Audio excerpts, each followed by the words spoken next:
네, 오늘은 3월 21일 주일입니다. 본문은 누가복음 20장 19절에서 40절의 말씀, 누가복음 20장 19절에서 40절의 말씀을 함께 보도록 하겠습니다. 제가 봉독하겠습니다.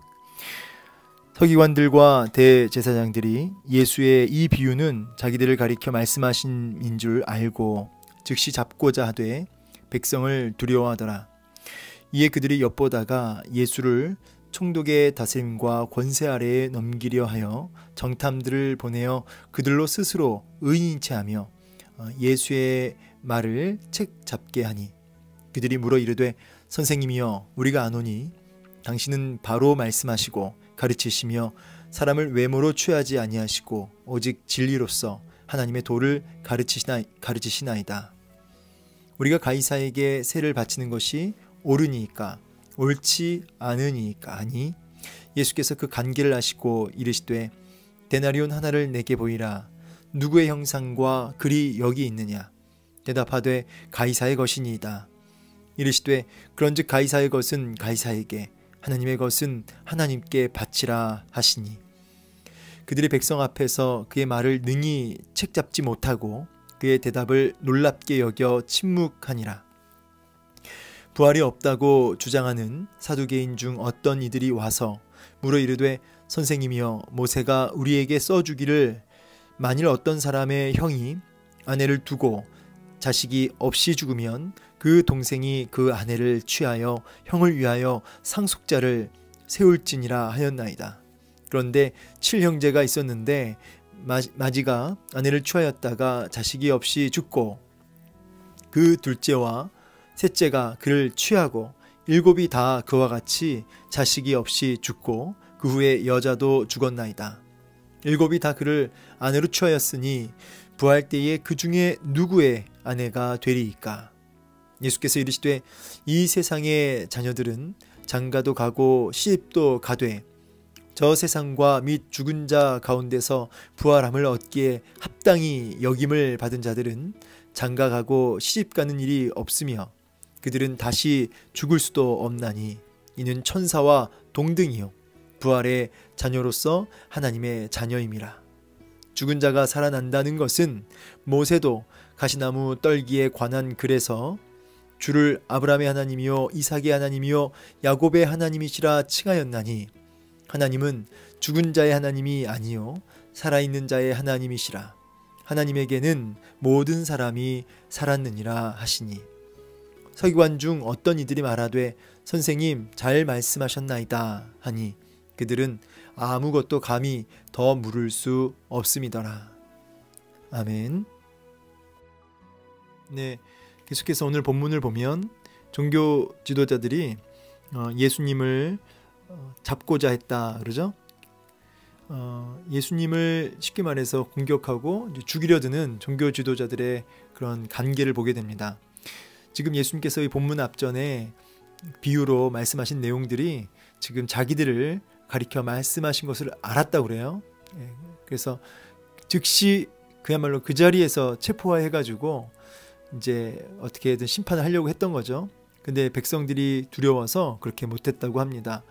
여기서 우리가 함께 좀 주목해서 보아야 할 것은 뭐냐면 예수님께서 하신 비유의 말씀, 오늘 본문 바로 앞에 전에 지금 이 건축자들의 버린 돌이 모퉁이 머릿돌이 되었다라고 하면서 이 포도원 주인과 또 농부들 비유 기억하시죠? 그래서 농부들이 그 주인이 보낸 종들을 다 죽이고 아들마저 죽이고 그 부분에 대해서 이제 그 주인이 와서 심판할 것에 대한 그 비유를 듣고 알아차렸어요.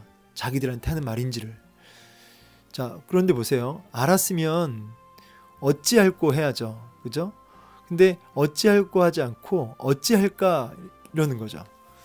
여러분 하나님 말씀을 듣고 가슴을 치며 어찌할꼬 하는 사람에게는 이 회개하는 사람들에게는 놀라운 회복과 기회가 주어져요. 근데 어찌할까 하면서 예수님을 죽이려 하고 그걸 받지 않고 그것을 대적하는 자에게는 심판이 있는 거죠.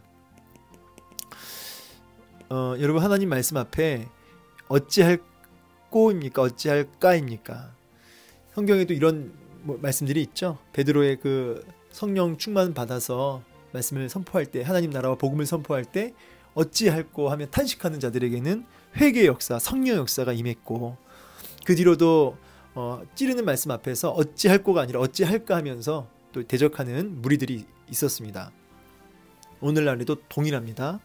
하나님 말씀 앞에 우리가 어찌할꼬 하는 반응으로 나아가길 원합니다. 그런데 예수님을 바로 잡지 못했던 이유가 백성을 두려워했다고 말씀을 드렸습니다. 그러니까 종교 지도자들은 하나님을 두려워한 것이 아니라 사람을 두려워했다라고 제가 계속해서 말씀드리고 있습니다. 두려움의 대상이 바뀌어야 합니다. 우리도 이 땅의 질병도 두렵죠. 또 이 땅의 돈 문제도 두렵죠. 우리의 앞날도 두렵고 또 자녀들에 대한 두려움도 있죠. 염려들이 있죠. 근데 그 두려움의 대상이 바뀌셔야 됩니다. 하나님으로 바뀌셔야 됩니다.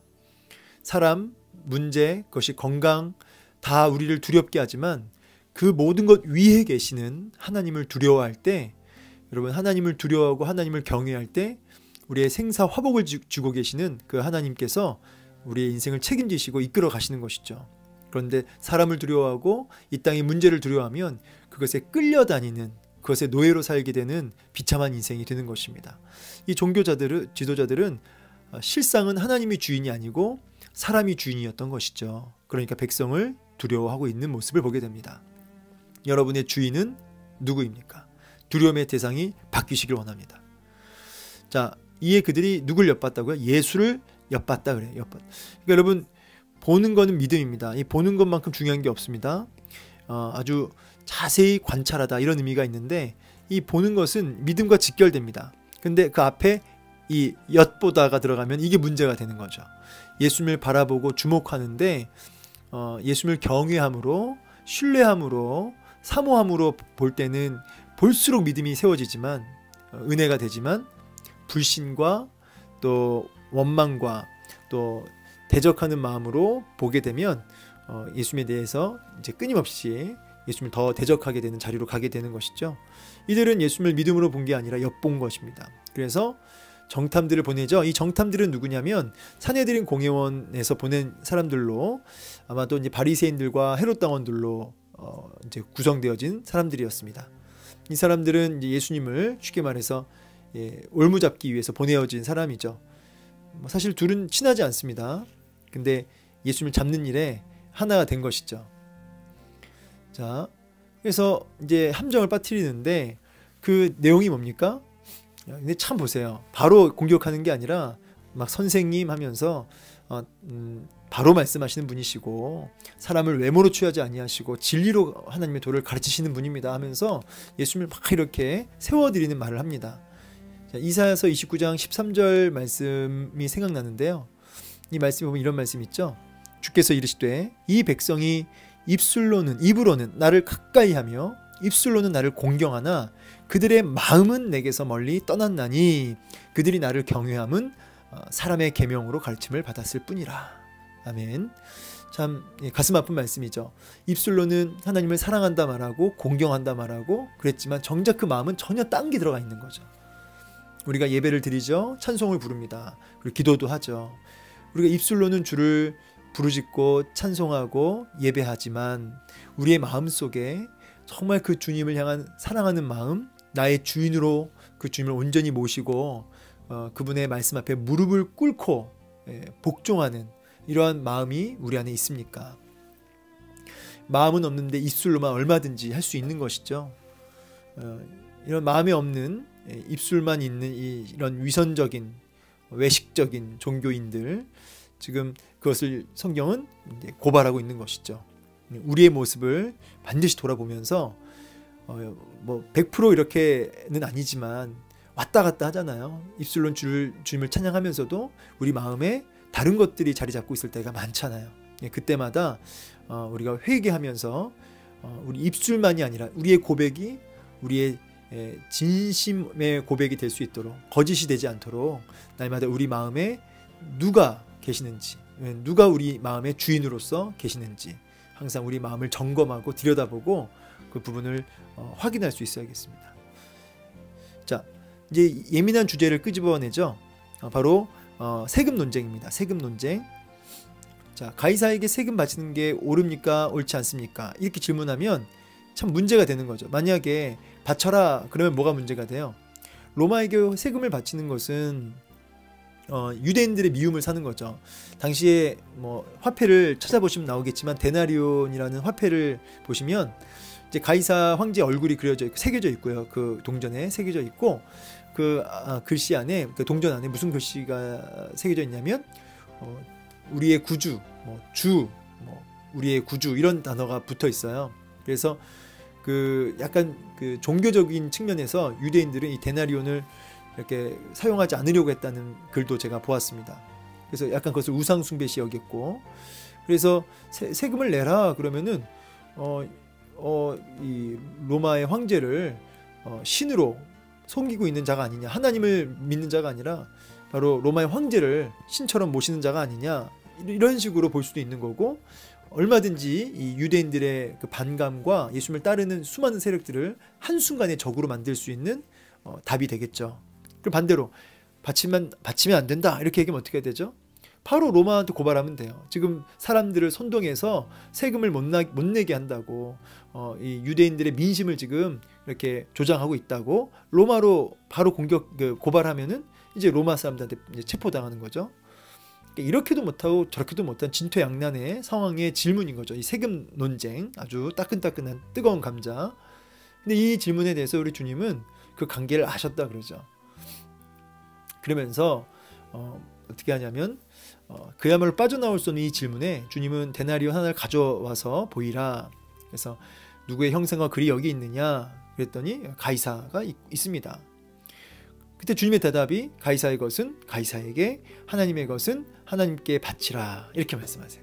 그러니까 이렇게도 얘기 안 하시고 저렇게도 얘기 안 하시는, 그야말로 이게 무슨 말인가 싶을 그런 답으로 이렇게 말씀을 주시죠. 이게 무슨 뜻일까요? 여러분, 가이사의 것, 이 데나리온 동전은 가이사의 그 형상이 새겨져 있으니까 가이사 것이다. 근데 하나님의 것은 하나님께 바쳐야 된다는 거야.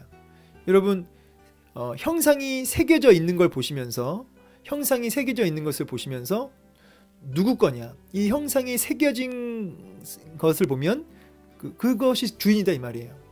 누구의 형상이 새겨져 있냐? 가이사입니다. 그러면 가이사가 주인이다. 그 주인에게 줘라. 그런데 하나님의 것은 하나님께 바쳐야 된다, 이렇게 얘기하시는 거죠. 여러분, 형상이 새겨져 있는 것이 주인이에요. 여러분, 그러면은 우리는 누가 주인입니까? 우리는 누가 주인이세요? 네, 창세기 1장 27절 읽어볼까요? 제가 말씀 읽어드리겠습니다. 죄송합니다. 이게 또 잘 안 먹힐 때가 있어서 이 조작할 때 쉽지가 않네요. 죄송합니다.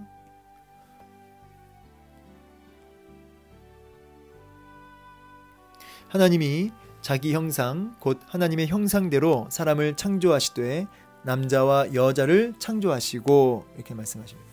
자, 하나님이 자기 형상, 하나님의 형상대로 사람을 창조했다. 여러분, 우리 모든 인생들 속에, 인간들 속에 누구의 형상을 새기셨을까요? 네, 하나님의 형상을 새기신 거예요.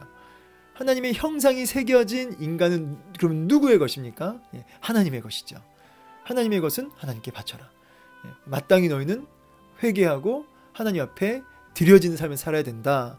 너의 주인, 너는 누구의 소유냐? 라고 말하면서 회개할 것을 촉구하시죠. 자, 그래서 여러분, 가이사도 누구 거예요? 가이사도 주님 거예요. 다 주님 앞에 돌이켜 회개하고 하나님을 주인으로 모셔야 된다, 이 말이죠. 그 말 앞에 아무도 대답 못하고 침묵하게 됩니다. 이제 이렇게 바리새인들이 이제 대답 못하고 아주 그야말로 참패를 당하죠. 그랬더니 이제 사두개인들이 또 나서죠. 사두개인들은 당시에 이제 모세 오경만 믿었던 사람들, 그래서 부활도 부정하고요, 그랬던 사람이죠. 자, 이런 사두개인들이 이제 또 질문을 합니다. 공격한 거죠. 모세를 얘기하면서 이제 얘기인즉슨 사람이 이제 아내를 두고 죽었어요, 한 남자가. 그 동생이 그 형수에게 들어가서 이제 자녀를 이으려고 하는, 이제 혼수법이라고 하죠. 뭐 계대 결혼법이라고 하기도 하고, 이제 그게 이제 그 당시에 그 당시에 이제 그 신명기였나요? 그 말씀에 있는 계명이죠. 이것은 이제 여러 가지 그 당시에 특별히 주어진 계명이라고 할 수 있겠는데, 이 부분을 가지고 하는 말이 그런 거예요. 그렇게 7형제가 있었는데 첫째 죽고 둘째 죽고 셋째 죽고 해서 일곱째 다 죽었다. 형수 이제 계속 했지만 다 죽었다. 자식 없이 죽었다. 근데 이제 마지막에 그 여자도 죽고 해가지고, 만약에 진짜 부활이란 게 있다고 해서 딱 부활하게 되면 그럼 누구 아내냐? 이런 그야말로 말도 안 되는 그 질문을 하는데, 예수님께서 딱 정확하게 정리하시죠. 너희들이 오해했도다. 너희들이 지금 너무 무식하다. 진짜 그야말로 이 부활하게 되면 시집장가 이런 거 없다는 거죠. 천사와 방불하다 이 말입니다. 그리고 다시 죽을 수도 없대요. 예, 다시 죽을 수도 없고, 육체는 분명히 있지만 천사와 동등한 그런 육체, 그런 완벽한 육체, 이런 걸 입고 살게 된다는 거예요. 그리고 너희들 모세 믿는데 모세가 분명히 얘기하지 않느냐. 가시나무 떨기에 관한 글 봐봐라. 너희가 그토록 존경하고 그토록 믿는 아브라함, 그죠? 아브라함의 하나님, 이삭의 하나님, 야곱의 하나님. 지금 하나님이 누구의 하나님이라고요? 아브라함의 하나님, 이삭의 하나님, 야곱의 하나님이라고 하지 않았느냐. 하나님은 죽은 자의 하나님이 아니고 살아있는 자의 하나님이시다. 그러니까 하나님 앞에 지금 아브라함의 하나님, 이삭의 하나님 이렇게 말할 때는 아브라함이 사라지고 죽은 존재가 아니라 이 말이에요. 그들은 여전히 부활해서 언약 안에 여전히 부활하여 그들이 살아있는 존재로 있다는 것이죠. 그래서 아브라함의 하나님, 이삭이 뭐 아브라함의 하나님이었던 분도 아니시고 이삭의 하나님이었던 분도 아니고, 그냥 지금도 여전히 아브라함과 이삭과 야곱의 하나님이시다. 여러분, 이런 측면에서 사람이 죽고 여러분 이 부활하게 되면 없어진 게 아닙니다. 사라진 게 아니죠. 제가 장례식 가서 늘 하는 말이지만 이사를 간 거죠. 이사. 없어진 게 아니에요. 이 땅이라고 하는 나라에서 하나님의 나라로 이사를 간 거죠. 뭐 전화통화, 영상통화 못할 뿐이지 이사를 간 겁니다.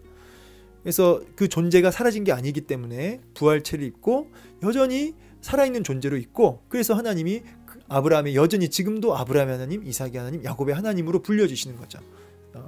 그래서 부활한다는 사실, 이 부활신앙을 통해서 우리는 여러 가지를 묵상할 수가 있는데, 부활을 생각하는 사람은 이 땅에서 난 날마다 죽노라 하면서 그 영원한 하나님 나라를 바라보며 그 땅에서 주실, 그 나라에서 주실 정말 그 위로, 큰 위로, 또 그런 보상, 그런 것들을 바라보며 오늘 이 땅에 잠시 잠깐 나그네 인생길을 날마다 죽노라 할 수 있는 거죠. 부활신앙이 있으면. 그죠? 그래서 이 땅에 우리가 딴짓하며 세상 헛된 것들에 소망 두지 않고 나그네 인생을 나그네답게 살 수가 있게 되는 거죠. 그래서 이 부활의 신앙에 대해서 명확하게 그들이 존경하는 조상들 들어서 그들의 말을 반박 못하게 하시죠. 오늘 말씀 통해서 우리가 얻어야 할 메시지,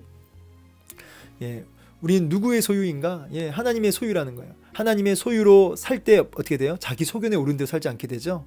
하나님을 두려워하며 하나님을 경외하며, 사람이 아니라 하나님을 경외하며 하나님을 두려워하며 내 소견이 아니라 하나님의 뜻을 분별하는 삶을 살게 될 것이고요. 부활신앙, 이 부활신앙을 갖게 되면 난 날마다 죽노라 하면서 나그네 인생길을 나그네답게 살 수 있게 되는 것이죠. 진짜 위로와 소망을 바라보며 설레어하며 기쁨으로 인내하며 살 수 있게 되는 것이죠. 오늘 이 말씀 기억하시면서 그렇게 우리의 소유주 되신 하나님을 날마다 고백하고 어찌할까가 아니라 어찌할꼬 하며 그 말씀 앞에 자복하여 엎드리는 순종하는 우리, 또 부활신앙을 가지고 그렇게 하나님 나라 소망하는 우리 되기를 소망합니다. 감사합니다.